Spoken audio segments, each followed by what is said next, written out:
Hello guys, बहुत बड़ी खुशखबरी आप लोगों की, जो लोग ग्रुप डी का पेपर दिए और उसके आंसर की का वेट कर रहे थे।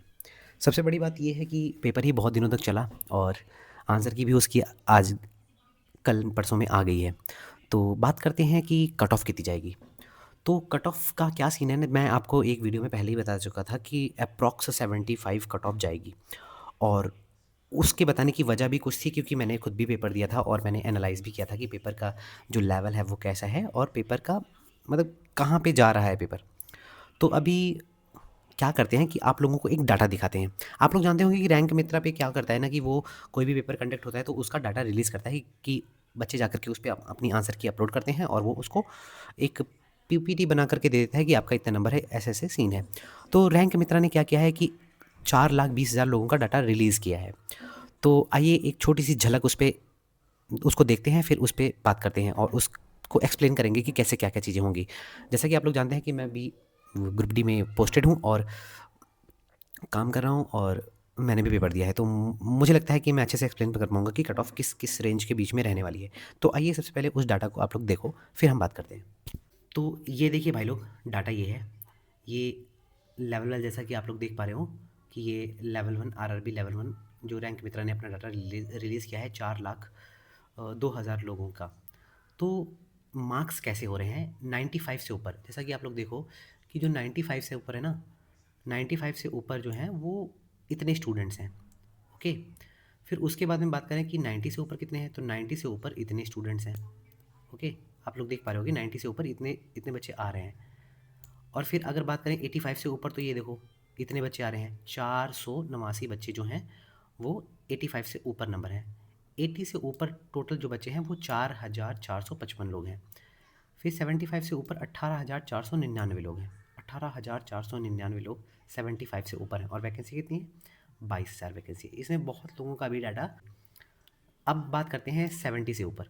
70 से ऊपर टोटल जो स्टूडेंट्स हैं वो 47,138 स्टूडेंट्स जो हैं वो 70 से ज़्यादा मार्क्स लेके आए हैं। अगर आप लोग देखो, ये यूआर की लिस्ट है, ये जो है ये यूआर की है। तो यूआर में इतने बच्चे 6400 समथिंग 6450 बच्चे जो हैं वो 70 से ऊपर, और ओबीसी में 29,717। और ऐसे ईडब्ल्यूएस का भी देख लो आप लोग, एससी का भी देख लो और एसटी का भी देख लो। अब ये बात आप लोग सोच लो कि कट ऑफ इसी के आसपास रहने वाली है, 70 के आसपास रहने वाली है। ये विदाउट नॉर्मलाइजेशन स्कोर है। अब अगर नॉर्मलाइजेशन होगा तो जैसा कि मैंने पहले बताया था कि अप्रॉक्स 75 कट ऑफ जाने वाली है। तो जब नॉर्मलाइजेशन होगा ना, तो इनके लोगों के कुछ नंबर बढ़ेंगे और यहाँ के लोगों के भी कुछ नंबर बढ़ेंगे, इनके भी कुछ नंबर बढ़ेंगे, इनके भी कुछ नंबर बढ़ेंगे।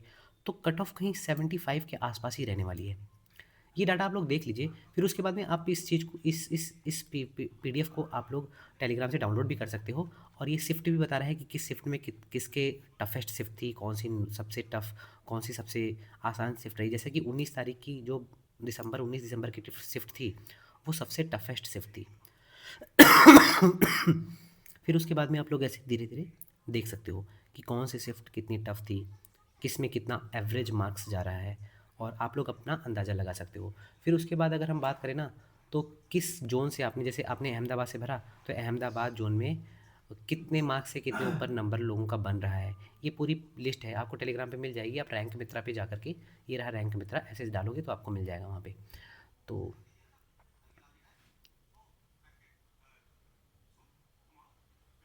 आप लोगों ने ये डाटा देखा, तो डाटा में थोड़े बहुत चेंजेस आएंगे, क्योंकि अभी 4 लाख कुछ लोगों ने ही अपनी आंसर की चेक की है। थोड़ा बहुत चेंज आएगा। फिर उसके बाद में होगा नॉर्मलाइजेशन। तो नॉर्मलाइजेशन में भी कुछ मार्क्स बढ़ेंगे लोगों के।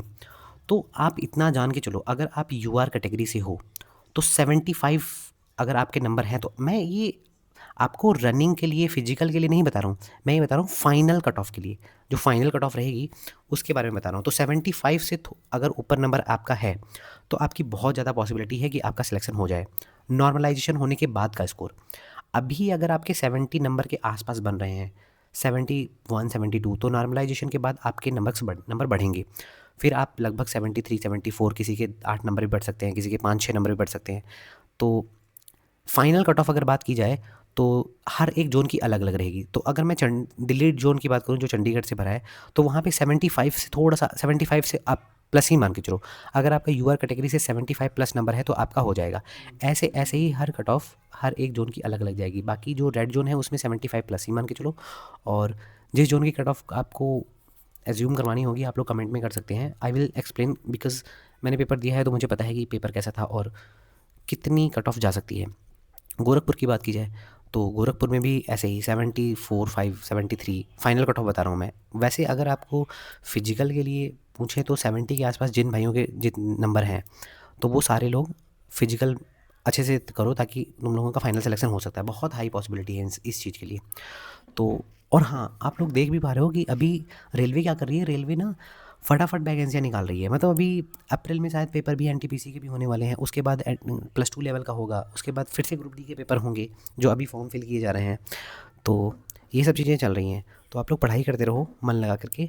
और वीडियोज़ नहीं आ पा रही थी, इसकी कुछ वजह थी क्योंकि मेरे कुछ पर्सनल हेल्थ इशूज़ थे और फैमिली में भी थोड़ा कुछ काम हो रहा है, तो इस चक्कर में नहीं हो पा रही हैं। लेकिन वीडियो अब मिलेंगी आपको डेली। कैसे पढ़ाई करना है, क्या करना है, सब कुछ बताया जाएगा आपको। और एक भाई लोग ने मेरे से पूछा था कि एसएनटी डिपार्टमेंट में क्या होता है, तो आज मैं बता देता हूँ। एसएनटी डिपार्टमेंट होता है सिग्नल एंड टेलीकॉम डिपार्टमेंट। तो इसमें क्या होता है, किसी एक स्टेशन पे आपकी पोस्टिंग होगी। अगर आप हेल्पर हो तो आपको उस स्टेशन पे जितने सिग्नल्स होते हैं उसकी मेंटेनेंस करवानी पड़ती है। फिर वहाँ पे ट्रैक में एक कांटा बोलते हैं जिसको, कांटे की मेंटेनेंस करवानी पड़ती है। वो कांटे में क्या, कांटा बेसिकली ये होता है कि जैसे आप लोग देखते होंगे कि मेन लाइन्स, एक लाइन पे ट्रेन चलती है फिर वो मुड़ के दूसरी लाइन में जाती है, तो वो जहाँ मुड़ती है ना उसको कांटा बोलते हैं। तो कांटे की मेंटेनेंस, तो कांटे की मेंटेनेंस करना, कांटे पे कोई मिसहैप होता है तो उसको ध्यान रखना। फिर जो सिग्नल होते हैं, सिग्नल पे सप्लाईज़ होती हैं, तो वो ट्रैक में जो होता है एक छोटा सा बॉन्ड लगा होता है, पतला सा बॉन्ड लगा होता है। तो उसके भी कहीं बॉन्ड टूटा है, बॉन्ड अगर ठीक से है, लगा है कि नहीं लगा है। सिग्नल फेलियर बॉन्ड टूटने के कारण होते हैं, किसी मिसहैप की वजह से बॉन्ड टूट जाते हैं, तो उस पे कैसा क्या क्या काम होता है ये सब करना पड़ता है। बाकी ट्रैवलिंग अलाउंस शायद नहीं मिलता है क्योंकि एक स्टेशन पे आपको रहना पड़ता है। और जो टेक्नीशियंस होते हैं उनको 2-3 स्टेशन तक जाना पड़ता है काम करने के लिए, तो उनको ट्रैवलिंग अलाउंस मिलता होगा। एग्जैक्ट मुझे नहीं पता है। तो सैलरी वैलरी भी, हाँ, वर्क प्रेशर मतलब ये है कि आप एसएनटी डिपार्टमेंट में थोड़ा ये है कि आपको हमेशा 24/7 ऐसे एक्टिव रहना पड़ता है कि कभी फेलियर हो सकता है, आपको कभी भी जाना पड़ सकता है। और फेलियर होते रहते हैं, स्टेशन पे फेलियर होते रहते हैं। एसएनटी पे डिपार्टमेंट में थोड़ा वर्कलोड है थोड़ा सा। अच्छा, बाकी आज की वीडियो को यहीं रोकते हैं। और आप लोगों ने देख ही लिया तो सभी लोग पहले आंसर की चेक कर लो, फिर उसके बाद में एक वीडियो अच्छी सी और बनाते हैं इस पर कट ऑफ पे कि कितनी कट ऑफ जा सकती है। ओके, तो बाय, टेक केयर। और आशा करता हूँ कि आप लोग स्वस्थ होंगे, मस्त होंगे। और like, subscribe and share. Bye.